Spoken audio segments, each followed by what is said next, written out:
I think this headline probably says all that needs to be said about what's really happening with Venezuela.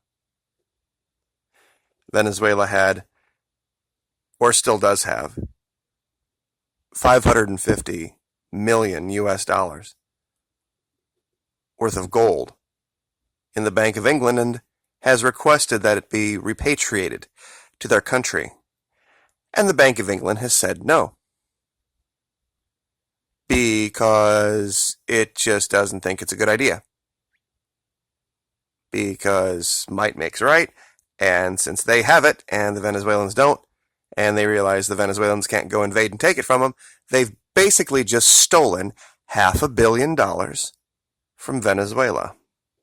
Just like the U.S. did in 2015 when it seized over $3 billion of Venezuelan assets in American banks.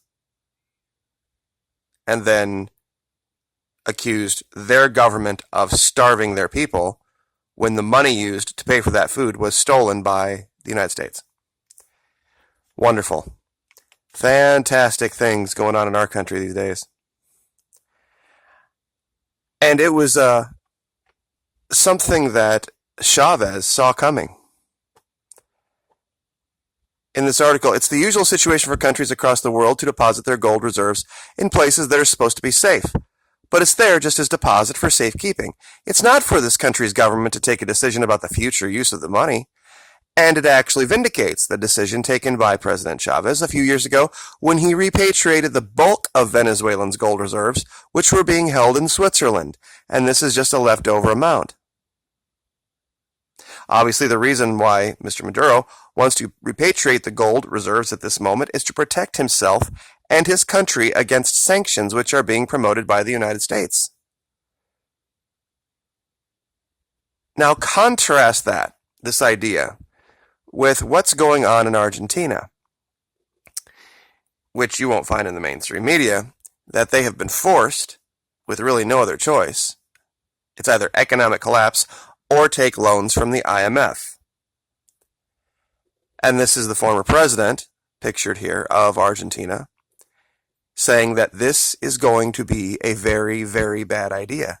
We are now going to be in debt permanently to the United States. We are now a vassal state, a plantation state, basically, of the United States.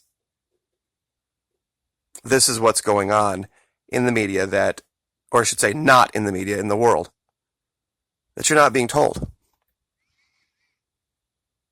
And it's going to be one of the final straws that starts a shooting war. You see, Colombia lied. Colombia has lied for a long time about a lot of things. This whole peace deal, this whole wanting to sit down with the rebels, quote unquote, in their country and find some common middle ground. You don't find middle ground with evil, you defeat it.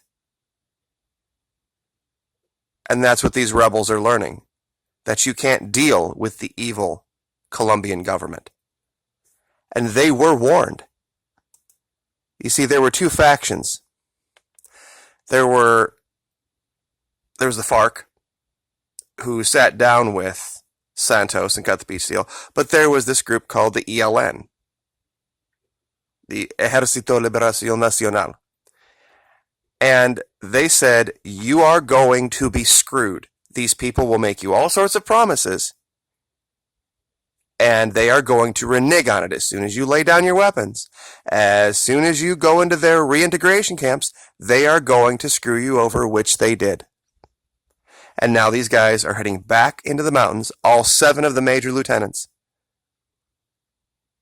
have disappeared, and they are rearming. And Colombia is not going to have to worry too much about the Venezuelan military if they try to invade. They're going to have to worry about the tens of thousands of soldiers inside their own borders that will mitigate any offensive capability they have. They'll be getting hit from every single side, 24 hours a day, 7 days a week, 365 days a year, and they won't be able to put any type of offensive together. Which, of course, because now they're a member of NATO, they'll call the U.S. to come in and save the day, And abracadabra, now we have a shooting war, World War III, the very beginning of it, because the Chinese aren't going to stand for this. The Russians aren't going to stand for it. The U.S. going in and trying to steal yet more gold from Venezuela. Because that's what this article here from Insight Crime is about. You see, they're making this allegation that the ELN has gone in and stolen gold and taken over gold mines. What's really happened is that there are right-wing thugs coming out of Colombia going into Venezuela and enslaving the population out in the middle of nowhere. And these ELN mercenaries are going in and cleaning those guys out and freeing the people that have been held in chains working these gold mines. Which is why the commander of the Venezuelan military hasn't condemned it. It keeps his soldiers from having to go in and do it. See, the ELN and the FARC are not the enemy of the Venezuelan people. Quite the opposite. But what I would like to leave with is some months ago, I put together a bunch of maps. It took a long time to do, but it details the history of what's really gone on in Colombia and Venezuela over the last 100 years.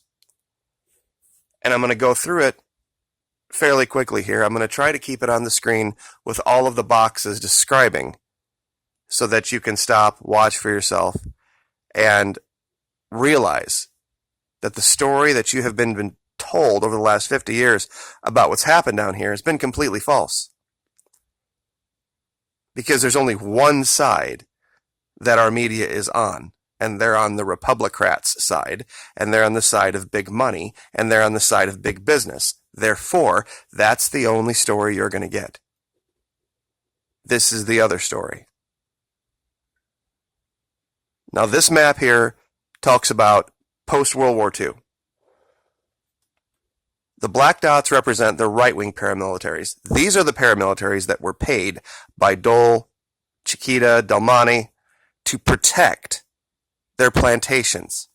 The green dots are the people of Colombia and Venezuela who are trying to get rid of these big corporations, who were treating their population as if it was the 16th and 17th century. Work them to death, throw them in a ditch, next batter up, basically was the idea. So that gave rise to right and left-wing paramilitaries in Colombia. Now, fast forward, 1973.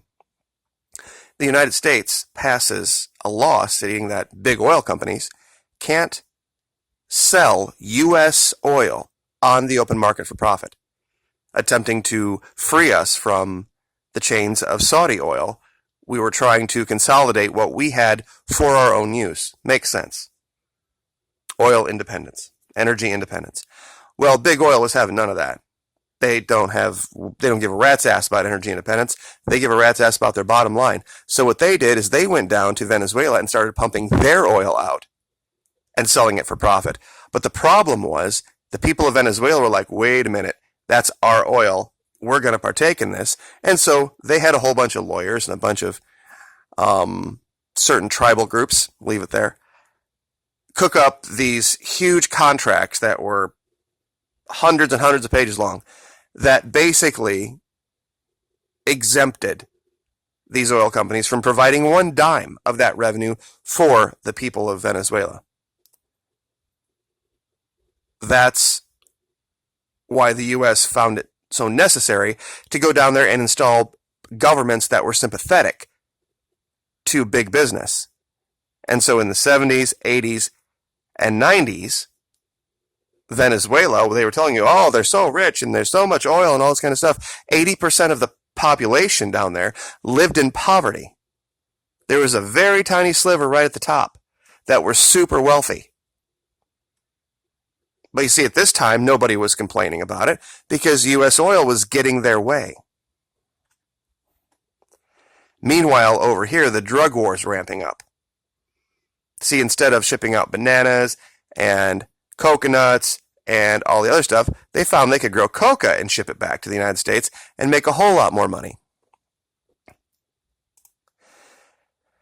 All right, now we're here in the 80s. This is 80s and 90s.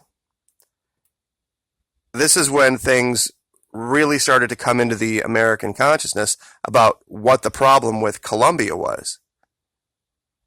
And all these drugs coming through that our government was making money hand over fist on. We had to go down and uninstall the dictator we installed to take care of all that. The people in Venezuela, though, have had just about enough of this, and as a result of that, in the late 90s, we saw the rise of Hugo Chavez, a military guy who knew what the game was, who knew what they were doing and how they were doing it. And the country is now being down here cut in two. And it's starting to be one of the largest domestic crises in the world. All of the people that are displaced, all of the people that are enslaved, the human trafficking, not from the left wing paramilitaries, but from the right wing, the big business types. Because they realize they have control of the media, they have control of the narrative. And they are going to demonize anybody who tries to stand up to U.S. big business and big oil interests. All right. Chavez has taken power.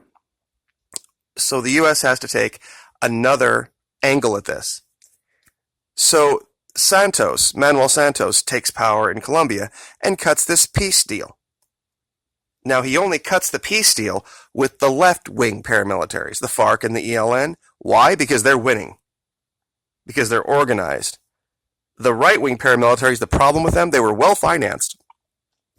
And they had great weapons, but they were disparate, and they were greedy, and they didn't operate as a unit. So they, against an actual military force, it was, not even close. But of course, the U.S. media continues to demonize only one side. And they're pouring money, the U.S. is pouring money down here now, $500 million a year to finance this. And to this day, we still do that. $500 million of U.S. money goes to Colombia every single year, and they still are bleeding money hand over fist because of all the violence. Never sent anywhere near that kind of money to Venezuela ever under any government in Venezuela. And both countries have oil. The U.S. tries to kill Chavez multiple times. Doesn't work. He gets reelected 4 times. Venezuela is a founding member of OPEC, and they are at one point the number 3 exporter of oil. But U.S. big oil is getting sick of this half and half stuff because they're not making money down here anymore.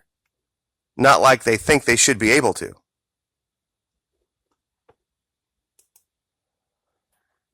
So the peace deal goes through and the FARC disarms.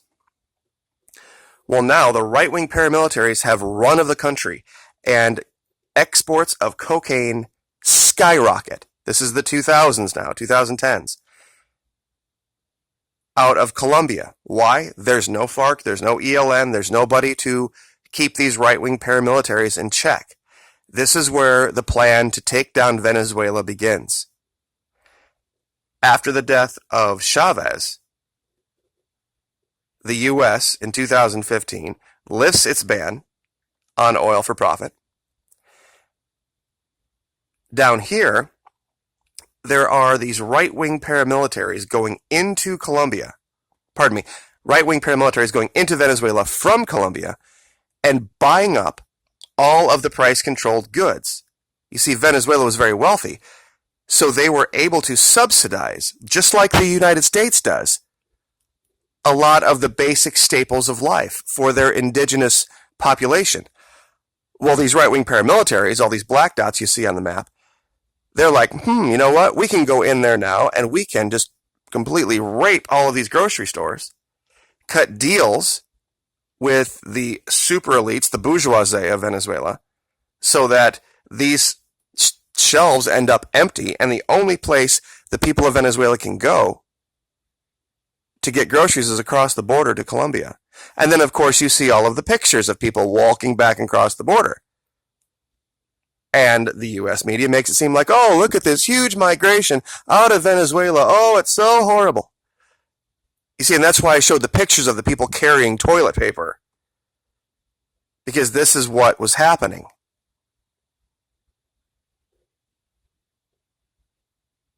So, when the U.S. instituted sanctions, cratered the price of oil in 2014, you can look that up. I've showed the statistic like 1,000 times.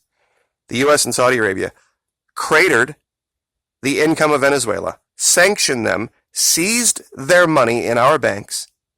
The Bank of England's now stolen their gold. On behalf of big business, right-wing paramilitaries in Colombia have raided the western part, all to cause regime change. We have seen this over and over and over again around the world. This is just the South American version of it. The problem is the United States highly underestimated the resilience of the South American people. I hate to say it, but over in Libya and Yemen and places like that, the people don't react the same way as South American people do. 200 years ago, these people had their own George Washington, named Simón de Bolívar, and they would rather die than live under anybody's thumb. Ever. And this has been the miscalculation of the United States. That's why you haven't seen the total collapse of Venezuela. You've seen lots of problems, and you've seen all sorts of different things happen that are just heartbreaking, but they are going to remain sovereign. And now that the FARC and the ELN have decided to rearm and stand back up, you are going to see this. These paramilitaries are going to be fleeing and have fled Venezuela. Colombia is now going to be split once again, but this time the ELN and the FARC are going to finish the job. And there's going to be a problem, a huge problem in Colombia, and you're already starting to see it. This is from Western Colombia. This is from the border with Panama. That country is turning into a nightmare. An absolute and total nightmare of paramilitaries and drug gangs and cartels. Far worse than it's ever been. Violence cost Colombia a third of its GDP last year. $275 billion lost in Colombia because of violence. And the U.S. is continuing to pour money down the tubes in this country. This is why I have tried to report on this. Because it is a major problem that is going to end up bleeding over. And we are going to see, there started to be attacks in Mexico on American citizens. I wouldn't be surprised if in the next year you see complete bans on travel, not just to Venezuela, but to Colombia, to Panama, to Brazil. Because these people are ready to throw down. They're done with this interventionist nonsense. And they're not going to deal with their governments anymore. There's going to be no cooler heads prevail. There's going to be no let's sit down and talk about it. They're going to fight until they overthrow the government of Colombia. Because of Colombia's involvement with United States big business. I do not blame the people of the United States. I don't blame my friends and neighbors for this. But I've said it before, and I'll say it again. There is this tiny, tiny, tiny little itty-bitty pseudo-state out on the East Coast called Washington, D.C. that is populated by a bunch of psychopaths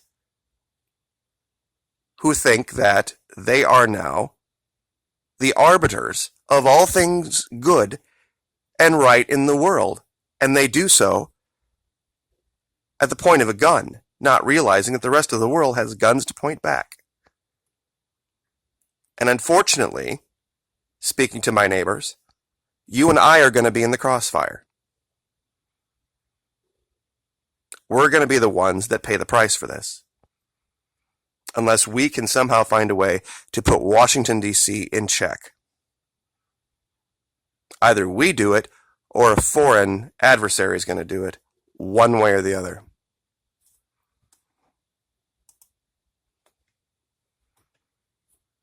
This is criminal, and it needs to be called out as such. Like, share, subscribe.